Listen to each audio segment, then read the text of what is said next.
Hello student, কেমন আছো তোমরা সবাই? আশা করি সবাই খুব ভালো আছো। তো আজকের ক্লাসে আমরা মেনলি ডিসকাস করবো এই যে সেন্ট্রাল ওবিসি ভার্সেস স্টেট ওবিসির যে প্রবলেমগুলো চলছে, যার জন্য ম্যাক্সিমামই তোমরা নিটের ফর্ম ফিল আপ করতে পারছো। তো সেটার ব্যাপারে তবে ফর্মের ডিটেলসে যাওয়ার আগে আমরা ছোটো ছোটো কয়েকটা জিনিস আগে ক্লিয়ার করি। দেখো, তোমরা ম্যাক্সিমামই ফর্ম ফিল আপ নিয়ে প্রচণ্ড বেশি তাড়াহুড়ো করছো। আমি তখন বারবার বললাম যে 8 তারিখে ফর্ম বেরিয়েছে, কিছুদিন ওয়েট করো, অন্তত 1 সপ্তাহ, তারপরে ধীরে সুস্থে সবগুলো জিনিস আগে জানো যে ডকুমেন্টসকে কী রেডি করবো, কীভাবে রেডি করবো, ফটোর কী কী ক্রাইটেরিয়া আছে, লাইভ ফটো ক্যাপচারিংয়ে কী কী টাইপের প্রবলেম হচ্ছে, আগে সেগুলো দেখো। কাস্ট সার্টিফিকেট রিলেটেড ইস্যুগুলো আগে দেখো, so then form fill up করো। নইলে দেখলাম কমেন্টে অনেকে লিখছো, অনেকে মেল করছো যে প্রবলেম কী কী করে হয়ে যাচ্ছে। মেল আইডি কেউ ভুল দিয়ে দিয়েছো, ওটিপি আসছে না, কেউ ফোন নাম্বার ভুল দিয়েছো, ওটিপি আসছে না, কেউ ফাদার্স নেমে কোনো একটা স্পেলিং মিস্টেক করেছো। তো এই ডেটাগুলো সেন্সিটিভ ডেটা, এগুলো কিন্তু পরে এডিট করতে দেবে না। যখন আমাদের এডিট উইন্ডো আসবে তখন কিন্তু এগুলো চাইলেও চেঞ্জ করতে পারবে না। তো দ্যাটস ওয়াই কেয়ারফুলি করো, আগে জানো জিনিসগুলো, দেন ফর্ম ফিল আপ করো। কোনো তাড়াহুড়ো নেই, কোনো হরিনোটের বাতাসা নয় যে তাড়াতাড়ি এলে মানে বাতাসা পাবে, লেট করে আসলে বাতাসা ফুরিয়ে যাবে, এমনটা তো নয়। দ্যাটস ওয়াই রিল্যাক্সে ফর্ম ফিল আপ করো। ওকে, তো দেখো আপাতত আমরা আমাদের অ্যাপ্লিকেশনের জায়গায় আসি। তো আমি আমার এখানে লগ ইন করে ফেলেছি। দেখো, অ্যাপ্লিকেশন ফর্মে যখন আমি আসবো, এটা আমি একটা ডেমো ফর্ম ফিল আপ করে রেখেছিলাম। রেজিস্টার পার্সোনাল ডিটেলসে ক্লিক করো। তো পার্সোনাল ডিটেলসে ক্লিক করে যেই আমি একটু নিচের দিকে আসবো, সো এখানে দেখো আমার দেখাচ্ছে ক্যাটাগরি। ক্যাটাগরিতে এখানে দেখতে পাচ্ছ 5টা অপশান আছে। লাস্টের এসটি, এসসি আর জেনারেল নিয়ে তো আমাদের কোনো সমস্যা নেই, রিল্যাক্স, যা যা আছে। বাট সমস্যা হচ্ছে জেনারেল ইডব্লিউএস আর ওবিসি এনসিএল। কি করবো আমরা এখানে? ওবিসি এনসিএল এর এখানে ব্র্যাকেটে লেখাই আছে সেন্ট্রাল লিস্ট। তার মানে স্টেট লিস্টের আন্ডারে যদি তোমার নাম থাকে তাহলে তুমি এটা অ্যাপ্লাই করতে পারো না বা ইউজ করতে পারবে না। এটা হচ্ছে মানে মেন কথা। আমি যদি এখানে অফিসিয়াল আমাদের ইনফরমেশন বুলেটিনে আসে, দেখো যেখানে যেটুকু জায়গা আমি হলুদ মানে এখানে হাইলাইট করে রেখেছি, কি লেখা আছে? OBC NCL other backward classes NCL non creamy layer as per the central list of the other backward classes available on the national commission for background classes. নিচে একটা ওয়েবসাইট দিয়ে দিয়েছে ncbc.nic.in। লাস্ট দিনও এটার কথা বলেছিলাম। যদি এই ওয়েবসাইটে যাও, এই ওয়েবসাইটে গেলে দেখতে পাবে। সো প্রথমে তোমাকে একটা স্টেট সিলেক্ট করতে দেবে, তোমার স্টেটে যেই ক্লিক করবে, টোটাল 99টা, ওয়েস্ট বেঙ্গলের আন্ডারে টোটাল 99 সাবকাস্ট আসবে। এই সাবকাস্টের আন্ডারে যদি তোমার সাবকাস্ট থাকে, তো দ্যাট মিনস তুমি সেন্ট্রালের আন্ডারে। তাই তোমার এখন এই মুহূর্তে এনসিএল হাতে থাকুক বা না থাকুক, তুমি সেন্ট্রালের আন্ডারে, তোমার ওবিসি সার্টিফিকেট আছে অ্যান্ড তুমি সেন্ট্রাল আন্ডারে। আর যদি না হয় তাহলে তুমি স্টেটের আন্ডারে। তাহলে এই মুহূর্তে এই ফর্ম ফিল আপে তুমি কোনো বেনিফিট পাবে না যদি তুমি স্টেটের আন্ডারে হও। এটা হচ্ছে সহজ সরল জিনিস। তাহলে তারাই একমাত্র তুমি ওই অপশনটা চয়েস করবে, ওবিসি এনসিএল, যারা ওই 99টা সাবকাস্টের আন্ডারে পড়ছো। এবার এখানে দুটো প্রশ্ন থাকবে। সো একটা হচ্ছে আমাদের যে স্যার আমার কাছে তো তাহলে ওবিসির একটা হচ্ছে ইয়েস সার্টিফিকেট আছে, আর একটা হচ্ছে নো, আমাদের সার্টিফিকেট নেই। যারা আছে তো তাদের ক্ষেত্রে আমরা কি করব? এটা খেয়াল রাখতে হবে যে এনসিএল এর যে কথাগুলো আমরা বলি, এনসিএল সার্টিফিকেটের, এগুলো সবসময় ভ্যালিড হয় কোথা থেকে? 1 এপ্রিল থেকে। তাহলে 1 এপ্রিল 2025-এর পরে যদি তুমি অ্যাপ্লাই করে থাকো, তো তাহলে তোমার কাছে একটা ওল্ড সার্টিফিকেট আছে। তাহলে সিম্পলি তুমি যখন এখানে ফর্ম ফিল আপ করছো, তাহলে এখানে চলে এসো, ওবিসি এনসিএল, এখানে সিলেক্ট করো, কনফার্ম করো ক্যাটাগরি। সো দেন ইয়েস তোমার আছে। সো ক্যান্ডিডেট আইডি বা নম্বর যেটা আছে, তো সেটা তুমি এখানে পুট করে দাও, শেষ। এবার সেকেন্ড জিনিস হচ্ছে, যাদের কাছে ওবিসি এনসিএল নেই, এনসিএলটা নেই, তারা কি করবে? সো তুমি ওবিসি সেন্ট্রাল লিস্টের আন্ডারে কিন্তু, বাট তোমার এই মুহূর্তে নেই। সো তারা কি কাজ করতে পারো? সো ওবিসি এনসিএল এর জন্য এই মুহূর্তে অ্যাপ্লাই করে দাও। এবার যেই অ্যাপ্লাই করবো, সো তাহলে এখানে আবার আমাদের ঝামেলা শুরু হয়ে যাবে। সো স্যার অ্যাপ্লাই করলে এই মুহূর্তে আমি কি 5-10 দিনের মধ্যে পাবো? তো পসিবিলিটি আছে, হয়তো পাবে না। তো তার জন্য কি করবে? তার জন্য এরা কিন্তু অপশন দিয়ে রেখেছে।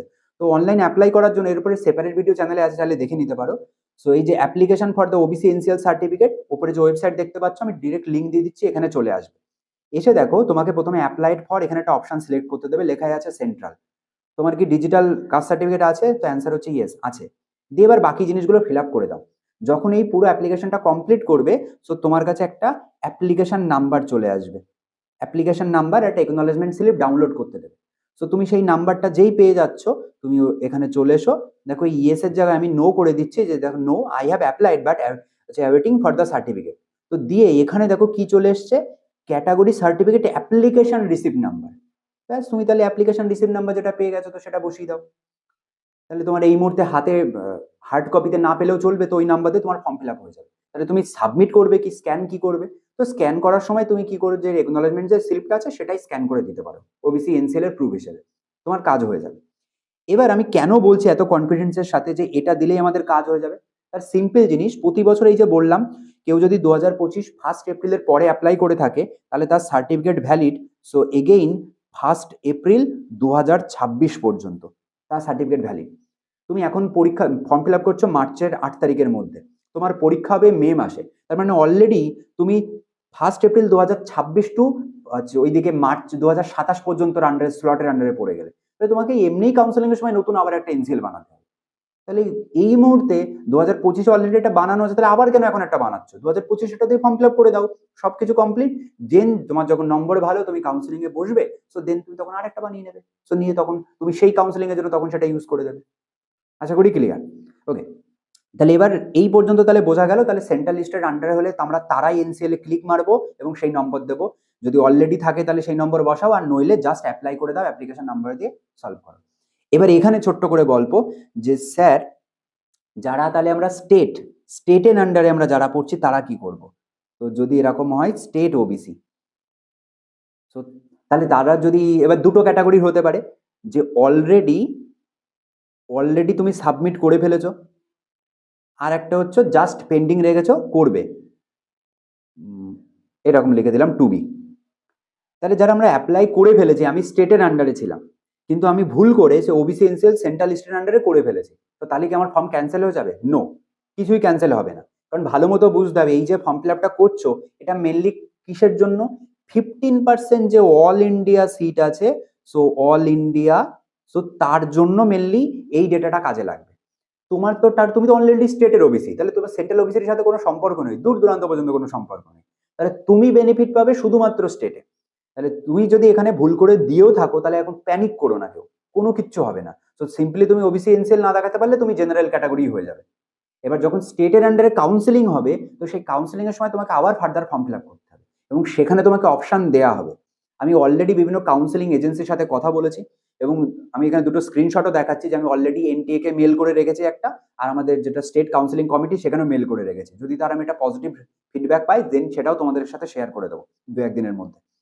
তো আমি যতগুলো জায়গায় খোঁজ নিয়েছি সব জায়গায় একই জিনিস আমরা অ্যান্সার পেয়েছি, যে আমরা যখন স্টেটের কাউন্সিলিং করব তখন আমাদের সেখান থেকে ক্যাটাগরি চেঞ্জ করতে হবে এবং সেখানে তুমি একদম ক্রিস্টাল ক্লিয়ার দেখতে পাবে ওবিসি এ, ওবিসি বি, তোমার কাছে অপশন থাকবে। তো তোমার কাছে যখন অলরেডি ওবিসি বি অপশন আছে, তো তখন তুমি সেটা দিয়ে তুমি স্টেটের কাউন্সিলিং ইজিলি বসে যাবে। তো তখন তুমি সেন্ট্রালের আন্ডারে দিয়েছিলে কি দাওনি কিচ্ছু ম্যাটার করবে না।